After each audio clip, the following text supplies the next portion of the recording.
bahagarariye uyu mutwe wa M23 ko bakwicara bagasuzuma uko ubutabera bwakubahirizwa. Otto Bahizi ahagarariye groupement Busanza. Hari ibibazo twari dufite ariko twashatse ko twabikemura tutarwanye.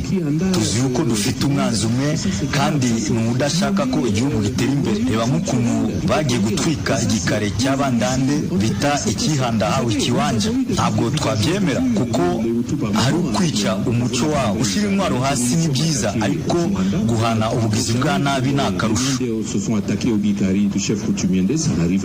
Bwana Dadi Saleh umwarimu wigisha muri za kaminuza hano mu ntara ya Kivu ya ruguru. Kubwe niba M23 izi uko ari umutwe urwanira imibereho myiza y'abanyekongo gusa wafashe igisubizo cyiza kuko nta wundi ushobora kuzana amahoro muri iki gihugu atari ba nyiracu. Nta bushuti buri muri politiki, ni inyungu bashira imbere. Tugomba mbere yo kubyemera kureba n'ikibazo cy'ubutabera mu rwego rwacu mbere yo kujya mu nzego mpuzamahanga. Tugomba guhana ubugizi bwa nabi mu buryo bwose tudashizemo ikibazo cy'imvanguramo. Kuba hamwe ko M23 ibisaba no gushira hasi n'ibindi bidateza igihugu imbere. Imigwano hagati ya M23 n'ingabo za leta imaze amezi agera kuri 2 yatumye abantu barenga 200,000 bava iwabo bagana Goma muri teritwari ya Nyiragongo n'ahandi mu ntara. Mu buryo bwo kubahiriza ijambo ryazo uko iryo tangazo rivuga, muri iki kigoroba cyo kuwa gatatu tariki 7 hari amamodoka menshi arimo ibicuruzwa amaze kurekurwa na M23 aturukira mu duce dutandukanye twa Rucuru aza Igoma. Ali Asanka Darius, Ijwi rya Amerika, Igoma. Iwanyu mu ntara. Iwanyu mu ntara ni ikiganiro kibashikiriza amakuru avugwa hanini mu ntara no mu makambi y'impunzi z'abarundi ari muri Tanzania, mu Rwanda, muri Uganda no muri Republika Iharanira Demokarasi ya Kongo. Iwanyu mu ntara nakaryo Ijwi rya Amerika riho umunyagihugu ahaherereye ku gatumba ni kambi kugira yagira abandi uko abayeho mu buzima bwiwe bwa minsi yose. Iwanyu mu ntara ni cyanyu. Ijwi rya Amerika tuve muri Republika Demokarasi ya Kongo tujye Ilahe mu Buholandi. Uyu munsi urwego rwasigariyeho kurangiza imanza zasizwe n'inkiko mpuzamahanga rurakomeza urubanza rw'umunyarwanda Kabuga Feliciani uregwa ibyaha bya jenoside. Temistocle Mutijima yakurikiranye iburanisha ry'ejo kuwa gatatu aratugezaho uko byagenze. Uyu mutangabuhamya wahawe izina rya Kabu 046 mu rwego rwo kumurindira umutekano n'ubwa mbere yari yumviswe muri uru rubanza rwa Kabuga. Kimwe n'abamaze iminsi batanga ubuhamya bwabo, Kabu 046 nawe yatangiye ubuhamya bwe Arusha muri Tanzania ahuzwa n'inteko iburanisha Ilahe mu Buholandi hifashishijwe ikoranabuhanga rya video conference. Ijwi rye ryari ryahinduwe ndetse n'amashusho yahishe. Kabu 046 ni umugororwa wakatiwe gufunga imyaka 30 n'inkiko gacaca nyuma yo guhamwa n'ibyaha bya jenoside igihe anasigaje imyaka 4 ngo asoze. Mu nshamake y'ubuhamya bwe bwanditse yasomwe n'umushinjacyaha, Kabu 046 yemeza ko kuva mu 1992 kuzamura yari mu bagize umutwe w'interahamwe zo ku Kimironko zitorezaga mu mbuga y'urugo rwa Kabuga rwo ku Kimironko mu mujyi wa Kigali. Uyu mutangabuhamya avuga ko itsinda ryabo ryari rizwi nk'interahamwe za Kabuga. Wari ukuriye uwo mutwe w'interahamwe witwa Haje Abakiga wakomokaga Ibyumba akavuga ko ari we wawumwinjijemo kuko yari inshuti ye. Muri iyo ncamake Kabu 046 avugamo ko yaba Haje Abakiga ndetse na Sehene wari umwungirije mu buyobozi bw'interahamwe zo ku Kimironko bose bahabwaga amabwiriza na Kabuga Feliciani ubwe. Ayo mabwiriza nabo niyo batangaga kuri izo nterahamwe za Kabuga. Zigendeye kuri ayo mabwiriza, umutangabuhamya Kabu 046 yemeza ko interahamwe zo ku Kimironko zatangiye kwibasira no gutoteza abatutsi na mbere yuko jenoside itangira. Muri inyandiko y'ubuhamya bwe, Kabu 046 agereranya ko interahamwe za Kabuga zaba zarishe 80% by'abatutsi bose biciwe ku Kimironko. Uyu mutwe w'interahamwe zo ku Kimironko yarimo umutangabuhamya yabwiye urukiko ko witorezaga mu mbuga y'urugo rwa Kabuga, aho ngo bahitorezaga imbyino zo kwifashisha muri mitingi, inama z'ishyaka MRND ryari ku butegetsi, ariko bakanahakorera imyitozo ngororamubiri ku rubyiruko. Umutangabuhamya yavuze ko iryo tsinda ryari rigizwe n'abantu babarirwa muri 50 bari mu ngeri z'imyaka inyuranye. umunyamategeko Françoise Mate uwunganira Kabuga yabajije Kabu 046 niba muri uwo mutwe w'interahamwe harimo abo mu bwoko bw'abatutsi, asubiza ko mbere barimo bake bagera nko kuri 6 ariko nyuma baje kuvanwamo kuko batizerwaga hasigaramo umwe gusa. Uyu mutangabuhamya yavuze ko iyo Kabuga yazaga abayobozi b'uwo mutwe bahagarikaga imyitozo bakajya kuvugana nawe, ari naho avuga ko baherwaga amabwiriza nabo bagaruka bakaha izindi nterahamwe. Yavuze kandi ko Kabuga yagiye abasura aho bitorezaga mu bihe bitandukanye ndetse akabaha amafaranga mu rwego rwo kubashimira. Inshuro imwe uyu mutangabuhamya yemeza ko Kabuga bahaye amafaranga yari ahari, yabwiye urukiko ko bahawe 25,000 by'amafaranga y'u Rwanda. Andi akavuga ko yatanzwe adahari, ariko hagarukiye yasanze bagenzi be banywa bishimye, baramubwira ngo naze basangire ku cyo Revier. Tugenekereje mu Kinyarwanda, umusaza izina bakundaga kwita Kabuga yabahaye.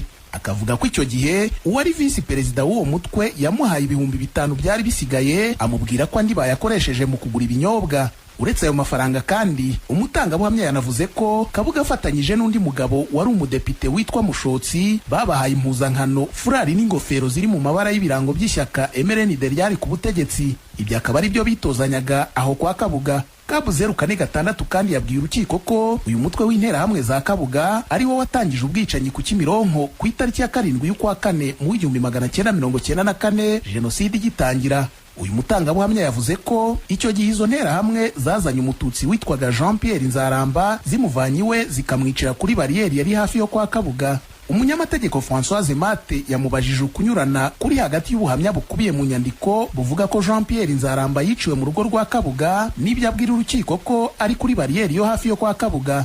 Uyu mutangabuhamya yasubije ko uwaticiwe mu rugo rwa Kabuga ari kuri bariyeri yari hafi yarwo. Kabu 046 kandi yabwira urukiko ko imodoka ya Kabuga yo mu bwoko bwa Daihatsu ariyo yakoreshejwe mu gutwara interahamwe zagiye kwica abatutsi bari bahungiye ku ishuri rya Karama hagati mu kwezi kwa 4 1994. Aho umutangabuhamya yavuze ko izi nterahamwe zavanguye abahutu zikabashyira ukwabo hanyuma zikica abatutsi. Icyakora Hikarama yavuze ko icyo gitera atakigiyemo, ahubwo ari murumuna we nawe wari interahamwe wariyo wamubwiye ibyahabereye. Iburanisha rya none ryasojwe ibibazo by'ubwunganizi bwa Kabuga kuri Kabu 046 bitarangiye. Umucamanza Ayane Bonomi avuga ko ibyo bisubukurwa kuri uyu wa 4. Juti zacu mukomeje kumva Radio Ijwi ry'Amerika ivugira Washington DC mu Kirundi n'Ikinyarwanda. Mudukurikire no ku rubuga rwacu rwa internet wa@radioyacu.voa.com no kuri YouTube, Instagram na Facebook VOA Radio Yacu. Tugiye mu Rwanda. Umuryango mpuzamahanga urwanya ruswa n'akarengane Transparency International ishami ry'u Rwanda urakebura leta y'u Rwanda kugira ngo ifate ingamba zikomeye mu nzego zose ku kibazo cya ruswa. Eric Bagira ubusa yaduteguriye inkuru irambuye. Ufatiye kubikubiye mu cyegeranyo cy'umuryango mpuzamahanga urwanya ruswa n'akarengane Transparency International Rwanda, bigaragara ko nyuma y'imyaka 10 ishize inzego zamunzwe na ruswa mu Rwanda zidahinduka. Uyu muryango ushyira ku isonga urwego rw'abikorera ruri ku kigero cy'10%. Polisi y'u Rwanda ishami rishinzwe umutekano wo mu muhanda igwa mu ntege urwego rw'abikorera mu nzego zamunzwe na kabitugu kwa. Transparency International Rwanda ishyira urwego ku kigero cy'8%. Izindi nzego zivugwamo ruswa ku kigero cyo hejuru hari ikigo cy'igihugu gishinzwe gukwirakwiza ingufu n'amashanyarazi REG, ikigo gishinzwe isuku n'isukura wasaki, inzego z'ibanze ndetse n'urwego rw'ubushinjacyaha. Madamu Marie Immaculée Ingabire ukuriye umuryango Transparency International Rwanda yatubwiye ko leta yagombye gufata ingamba zikarishye kandi zireba buri rwego. Ariko twebwe nka Transparency International Rwanda chapter tubona ko mu bushake bwa politike leta igaragaza, kuko mwabibonye no mu bushakashatsi abantu bose bemera ko leta ifite ubushake bwa politike n'ingamba bikwiye kuva mu bakozi ba leta gusa bikajya no mu bikorera, kuko icyo tureba n'umuryango nyarwanda muri rusange. Leta rero ntabwo ikwiye kureba abakozi bayo gusa, n'abatari abakozi bayo ikwiye kubareba nk'umunyarwanda wese. Twese tugomba kugira politiki imwe tugendera. Niba twiyemeje ko politiki tugenderaho ari yo kurwanya ruswa, biragomba kuba mu nzego zose, ntibigarukire muri leta gusa. Mu baturage bakabaka 2500 bakoreyeho ubushakashatsi bugaragaza uko ruswa ihagaze mu Rwanda mu mwaka wa 2022 baherereye mu ntara zose z'u Rwanda n'umujyi wa Kigali mu turere 11. Umuryango Transparency International Rwanda ukavuga ko mu myaka ine ishize bagenda bagaragaza ko ruswa ihari mu Rwanda biyongera kuko bavuye kuri 12 bagera kuri 22%. Imibare yo mu cyegeranyo cy'uyu muryango igaragaza ko mu 2020 hatanzwe ruswa ingana na miliyoni 19 z'amafaranga, mu mwaka ukurikira hatangwa miliyoni 14, mu gihe muri uyu mwaka hatanzwe miliyoni 38 z'amafaranga ya ruswa. Kuri Madame Ingabire akagumana icyizere ko ibintu bishobora kuzahinduka biba byiza. Oya, jewe ndizera ko bigomba gucika, ni nayo mpamvu tuba dushyize ubushakashatsi nka buriya hanze kugira ngo uwumva ko bimureba amere nk'uwikubisa agashyi nawe bimutera ubwoba, yumve ko hari gututumba ikintu kitari cyiza, afata ingamba. Leta y'u Rwanda nayo ntihakana ko hari inzego zamunzwe na ruswa, bamwe bita inyoroshyo, abandi bakayihindurira amazina bayita imikoranire myiza. Kuri Madamu Madeleine Nirere ukuriye urwego rw'umuvunyi mu Rwanda akavuga ko ari ngombwa gukaza ingamba zo kurwanya ruswa. Navuga rero ko ubushakashatsi bari nko kwireba uyu munsi ko duhagaze bijyanye n'ingamba zashyizweho. Ubushakashatsi bwiza cyane kuko kurwanya ruswa n'urugendo si ikintu kirangira umunsi umwe. Baravuga ngo barinzi bajya inama n'inyoni z'igihindi n'abarya bazwa ni kimwe, ariko ntabwo bigomba guca intege. Ahubwo uyu munsi kuba dushobora kwikorera isesengura tukavuga ngo duhagaze gutya, yenda hari ahantu ni ukuvuga ngo niba tusanga ahantu bwiyongereye ukuvuga ngo hari ahantu hari icyuho byanze bikunze. Ariko nanone icyo navuga aha ngaha ni uko kuba hari ibigaragara ko hari imibare yazamutse hamwe na hamwe, ntabwo atari ibintu byacitse oya, ahubwo ni icyerekana ko ingamba zirahari, tugomba kureba muri zishyirwa mu bikorwa. Mu baturage Transparency International Rwanda yakoreyeho ubushakashatsi bavuga ko batswe ruswa kugira ngo babone serivisi, abagera kuri 47% ntibinjiza amafaranga 35,000 ku kwezi, kandi uwatanze make ntari munsi ya 90. Ikavuga ko isanga ingufu za leta zo kurwanya ruswa zitiyongera ku muvuduko wo hejuru.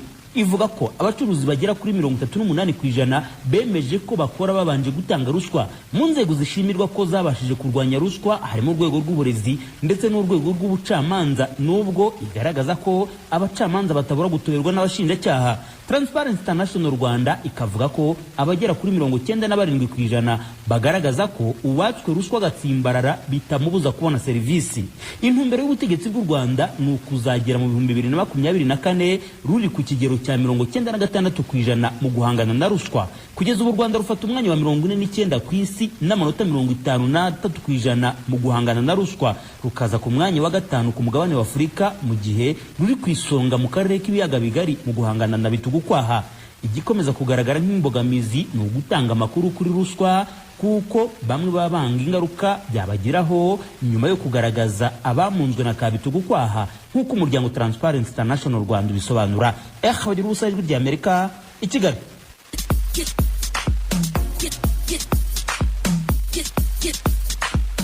Ijwi rya Amerika ku bufatanye na Flash TV yo mu Rwanda izajya bagezaho ikiganiro bungabunga ubuzima. Ni ikiganiro kibakangurira kwita ku buzima n'imibereho yanyu ya buri munsi. Ni buri cyumweru saa 11:30 no kuwa kane saa 12:30 ku mugoroba kuri Flash TV. Mwakurikira icyo kiganiro ku mbuga zacu zitandukanye zirimo Facebook na YouTube kuri radio yacu VOA. Turabaranditse.